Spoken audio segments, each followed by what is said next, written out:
The way I solder these is I like 2 bricks like this. I kind of bend them under and then back out so that when you bend them back out, they're touching. So they're touching now. Dip them in there for a bit. You know what? I'm looking for a rag. Hold on one second. Let me find a rag. Okay. So wipe a little bit of the excess off like that. This just cleans them, gets them ready to solder. Forgot to bend this one. We'll bend this one like that. So they're, I don't know if you can get in there tight, but so you can see they're touching. You don't want a gap in there. You want them to be touching. Go like this.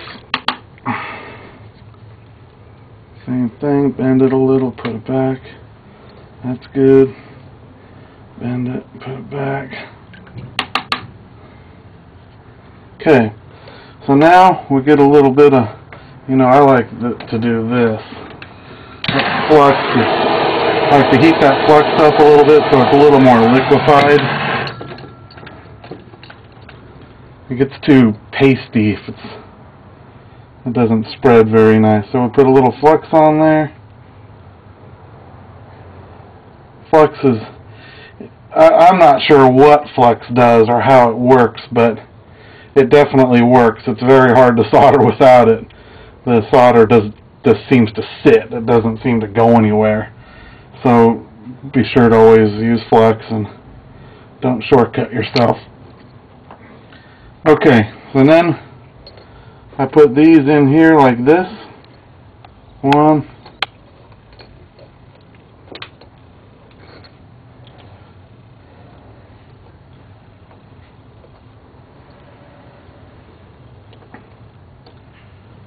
But I don't want that one touching, so something like that. Okay, now these are ready to solder. You can see how fast this is to solder. So the flame's not going a million miles an hour. It's not full blast. It's kind of medium. It's very thin tubing.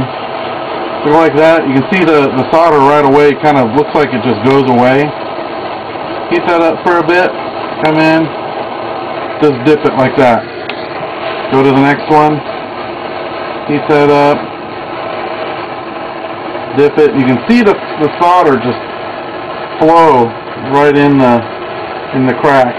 You don't want to overdo it. You can see I'm barely putting any on. I mean, we're not doing any kind of medical soldering here. We're just doing a little art soldering. So we go like that.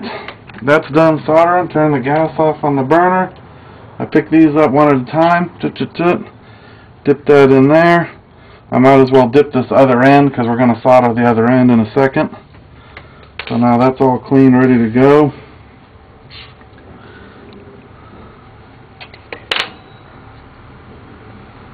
Ready to go.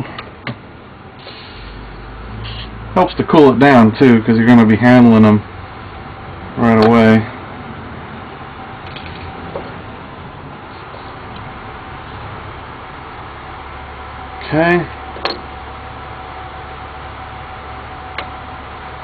Okay, so now our 4 hoops are done. This particular sculpture that we're working on today is just a little tiny one. It's nothing crazy. It's a little tiny one. We'll put our bricks back up here so we got more room. And so here's the sculpture that we're working on that we're going to use the hoops that we just made. So the sculpture is a pretty basic small frame sculpture. I went ahead and pre-made a lot of the stuff just because it's very time consuming to be filming it all. You don't want to sit through all that. So what we'll do first is we'll go ahead and I'm going to go ahead and solder these on so you can see how these solder on. And then we'll kind of go over how I make the frame and that kind of stuff. So we're going to use this little brush,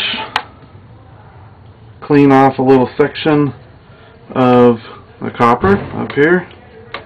I usually just try and clean the whole way around just so I can have freedom with where I want the thing to be attached to. But you want to wipe off that excess acid because the flux has a hard time sticking to it. So when it's dry, you can see it just smears around nice and easy. And you don't need to overdo the flex, but you know, just flex like that. Okay, and so this is kind of a neat little gizmo I made for holding these hoops.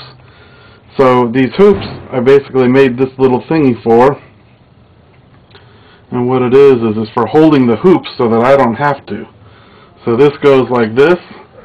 The hoop just hooks around like that and holds the hoop up against the piece that we're soldering. So this piece happens to be a little bit longer, so it's a little loose, but it works fine. Turn the gas on. I'm going to have that hoop aiming in that direction like that. You know, how about we move it? We'll move it like that. Because I'm kind of looking at the other hoops and I want them to be staggered a little bit, or you know, staggered, aiming different directions, just because it's kind of cooler. So we'll put that like that.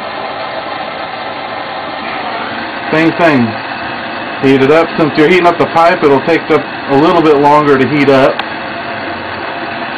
So just heat it up like this. I don't know, what, maybe 10 or 15 seconds. And that's it. And then dab a little bit of solder, and that's soldered.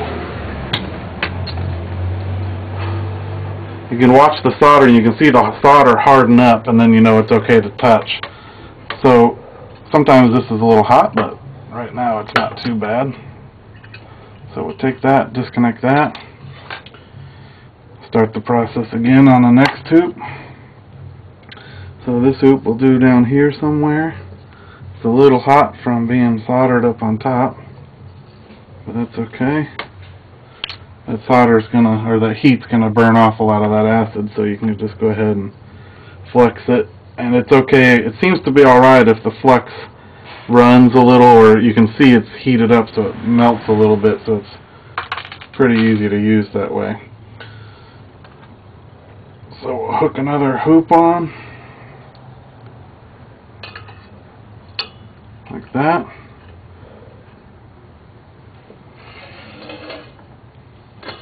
Okay, a little lower.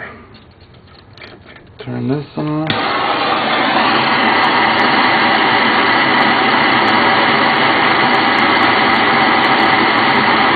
Heat it up.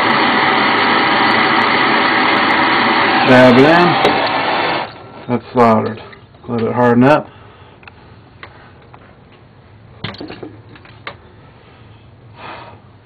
That hardened up. It's kind of funny. It kind of looks like chrome, and then when it hardens, it looks more like silver.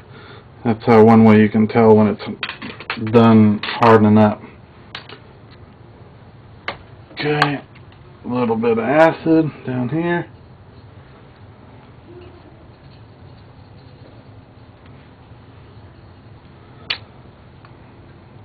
A little bit of flux. It's really nice to pre-make everything, you know, pre-make all your hoops and all that kind of stuff, because doing it all one at a time, you're going to be here for a month. And this way, a sculpture like this literally just takes, you know, this whole sculpture start to finish, you know, cutting everything, making the whole thing, all that kind of stuff, would be about 10 hours, something like that, to get it all the way done. So, which is, to me, it seems pretty fast. It's pretty quick and a pretty efficient way to do it. So we're going to mount that one like that.